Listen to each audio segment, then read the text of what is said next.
Is it? Well, unsurprisingly, the local elections have given a win for wee Jimmy Cranky, Nicola Sturgeon. And now you know what's going to happen. That she's going to be all about Scottish independence referendum number 2. Well, there are things that are not being discussed about Scottish independence, and I've been looking around to try and find some discussion of it and can find absolutely zilch.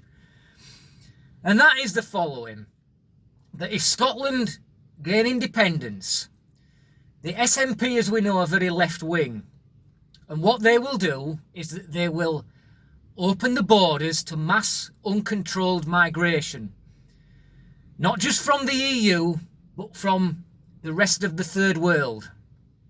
They will offer jobs to the third world if you just move to Scotland.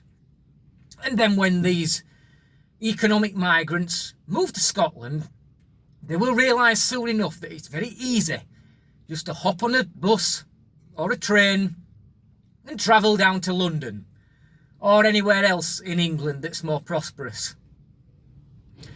So the only way to prevent that from happening would be to build a Trump-style border wall across where Hadrian's Wall effectively is. Now, we all know that's not going to happen because the complications are immense. Not just would you need to put checkpoints on every major road. I mean, the major roads pretty much are the M74, the A1, the A7. There may be a few other ones, but there's also many, many small country roads crossing the border in that area.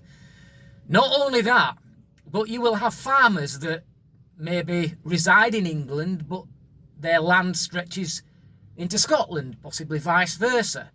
Those farmers need to travel on their quad bikes from their houses and around the fields, and they will not be able to cope with a great border wall across there. They will need access through that wall to get to their land. Now, of course, access to them means access to everybody else. And if they can't get down on the roads, the migrants, by getting on trains or buses, they will simply hitch a lift or possibly even walk across. But that will need to happen because it's obvious what the migrants will do.